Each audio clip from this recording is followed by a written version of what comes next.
Hello and welcome to my fairy tale channel. I think it's time for another fairy tale in English. My name is Jadwiga and I'm going to tell you a little story about two thieves. Many, many years ago, there were two thieves in a faraway country. They both were very famous because nobody has ever caught them. And nobody knew how they looked like, even though everybody knew their names, and that was Krix for one and Krox for the other. But Krix and Krox, too, had never met.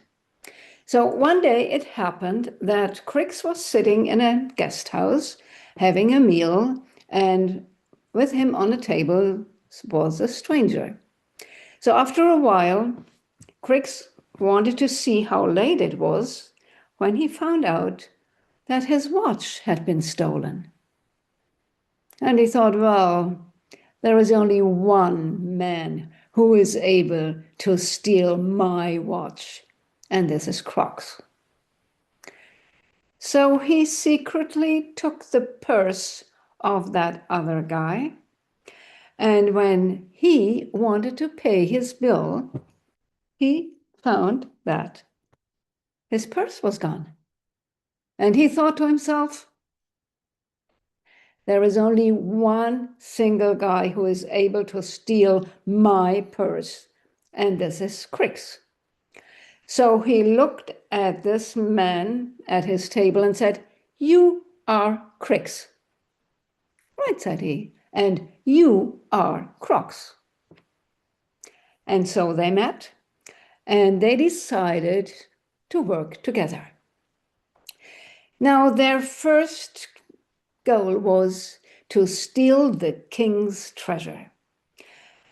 And they knew that there was a secret path below the ground to this treasure chamber. So they went in there, took the box, the wooden box with all of the gold and precious stones of the king, and disappeared.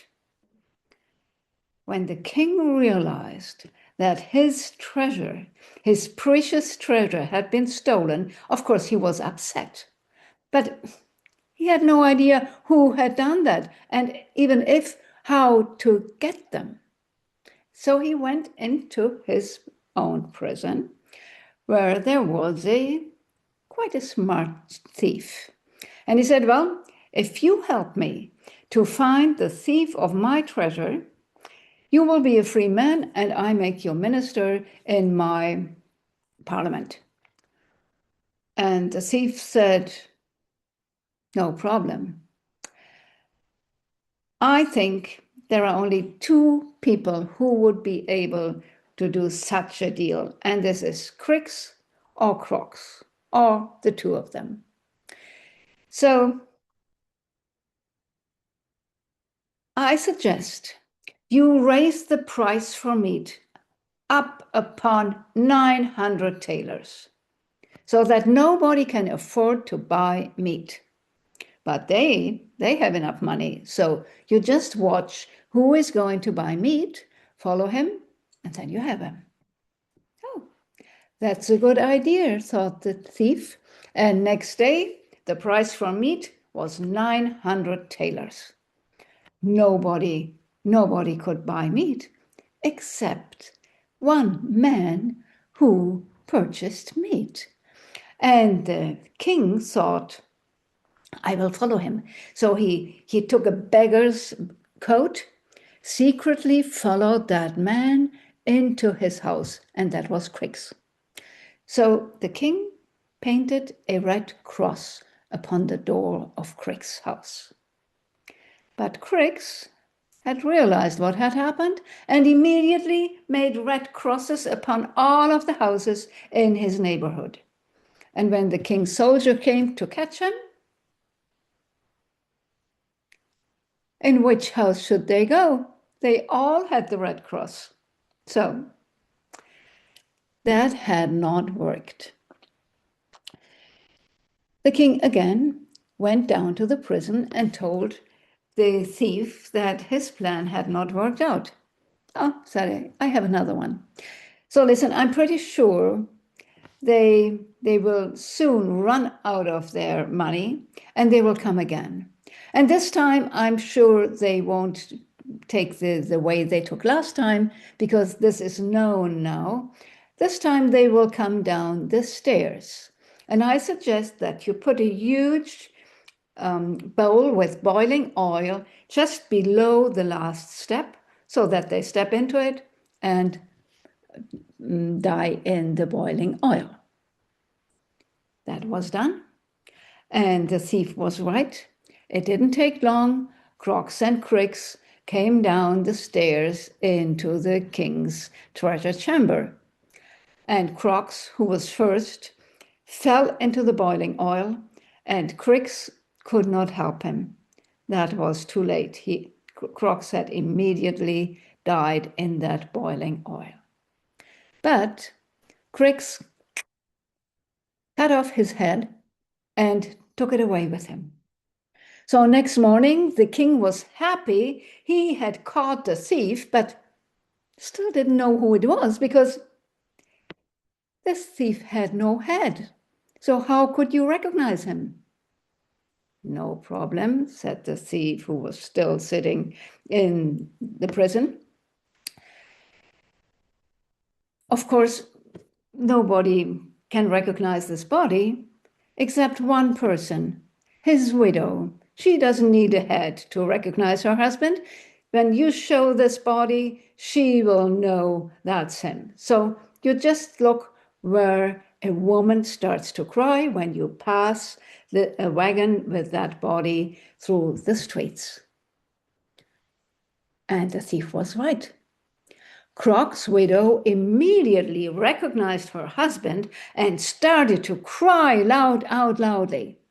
But Krix jumped towards her, went into the house, smashed all of the dishes, and shouted to her as a husband who was upset and angry with his wife who had smashed all the dishes. And this was what the soldiers found: an angry husband whose wife had just smashed all of the dishes. So, again, that had not worked. Well, the king decided, that doesn't work. I need another choice. And he made an announcement that he would forgive that thief if he was able to steal the sheet of his bed at night. So Krix came to the king and said, I will do that. And that night, the king went to bed with a gun in his arm and looked around. But Krix had borrowed a dead man from the cemetery, given him his clothes, and let him down on a rope just in front of the window of the king's bedroom. Now, when the king saw Krix in front of his window, he took his gun and shot him. And Krix fell down. And the king jumped out of bed to see whether Krix was dead. And meanwhile, the real live Krix walked into that bedroom and took the sheet. Now the king, that was a real generous king, he accepted that the thief was really smart and that he had failed to kill him. And he gave him a huge amount of money because he did not want him to have to steal any longer. And in addition, he gave him his daughter as wife. So now you know and he made him minister in his government. And now you know how our ministers are made. Even though I doubt that the ministers in our parliaments are as smart as these two, and I doubt that they have ever worked so hard in a real business, in a real job, to make their living like these guys did. Thank you for watching. And if you liked it, give me a thumb. And I hope to see you next time. Bye.